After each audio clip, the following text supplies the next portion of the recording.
welcome back on this glorious and amazing day. Thanks for joining all my incredible scholars and the ones that seek for truth. What is the second reason why as adults or children we overthink and it's hard for us to make a decision? And since most parents do not understand how the amygdala works, and therefore unintentionally, sadly, they hurt and they crush their children when they're younger, and later on that sets the program even in their adult life, where they feel insecure. And one of the issues that they have among the many is that they overthink. One of the second causes is when a child, for example, says, I am scared of so-and-so. It happens to be logically and apparently it would not make sense why the child is scared. So from a very good place, and perhaps we're going to copy our own parents, we say in the nicest of ways, not in a way of brushing off our children, but we say, darling, there's nothing to be scared of. No one is going to break into the house. You're safe. No kids your age have these fears. Ooh, comparing us to others. And the reality is, without giving a 3-hour lecture of how the amygdala works, because it's not here for today, you could always book a session and I could explain to you in your situation of how your amygdala works and why your child might be scared for something that's apparently not scary.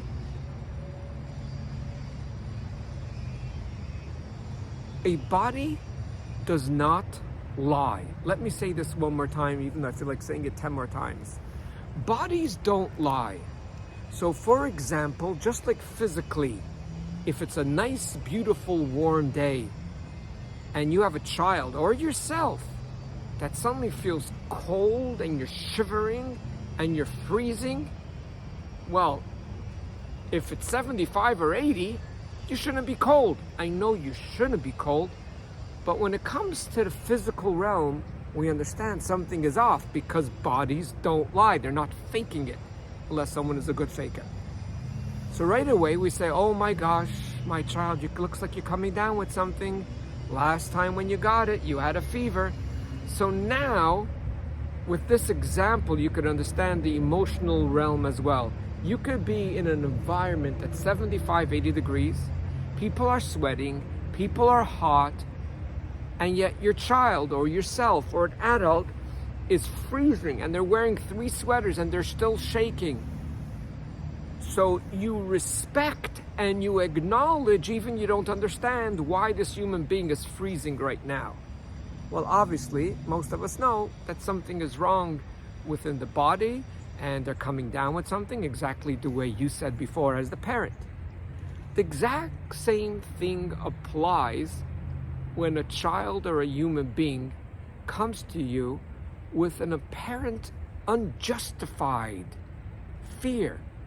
Now, in the prefrontal cortex right over here, logically it doesn't make sense. Just like in the prefrontal cortex, based on science, if you're in an environment of 75 degrees, you shouldn't be shivering. That is true. But there's an exception to the rule when someone is sick.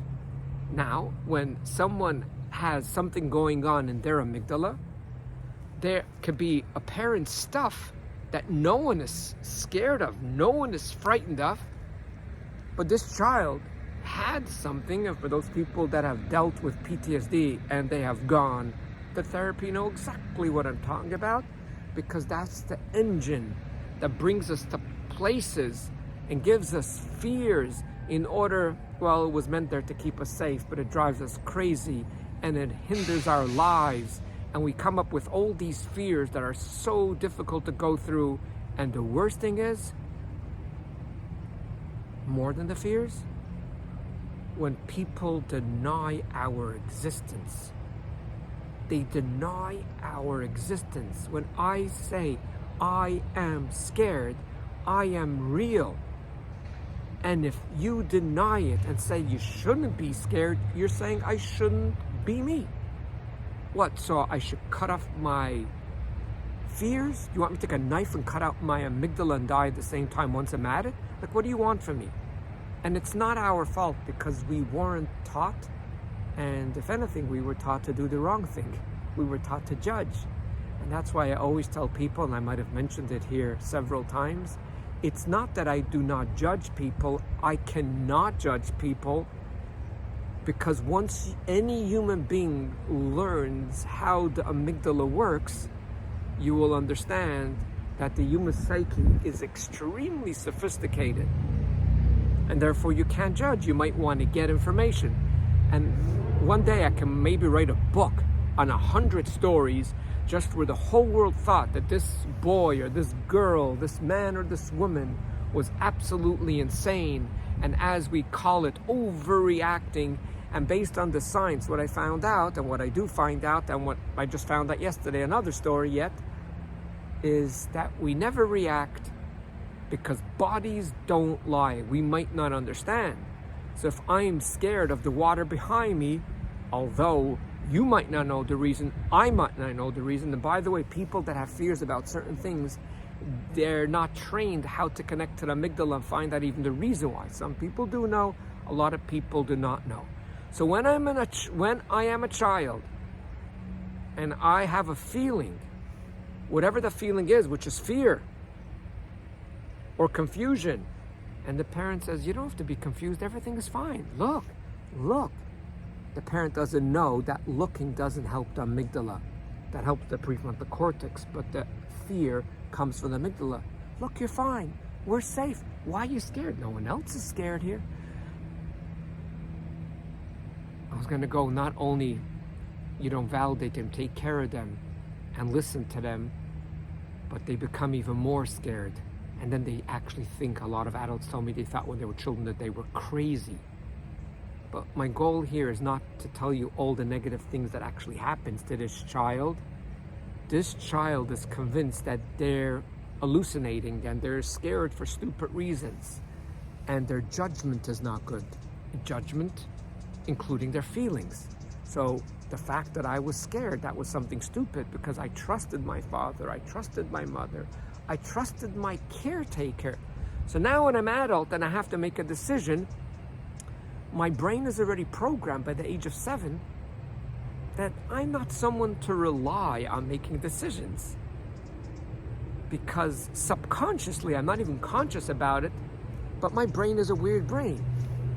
It's scared for reasons no one should be scared. So if I can't trust my own brain because it's doing weird things, most probably it's also going to make a weird decision, which later on I will regret. And therefore, there's this inner fear that we don't even understand of how to deal with. If you're one of them, always feel free to book a session and I could help you with your world, with your anxiety, with your fear, that not only the people around you do not understand, but you don't understand, because there's actually a very simple science. But until then, always remember that you are way greater than you think you are. Thanks for listening, and I wish you only the best. Joy, peace, harmony, and tranquility.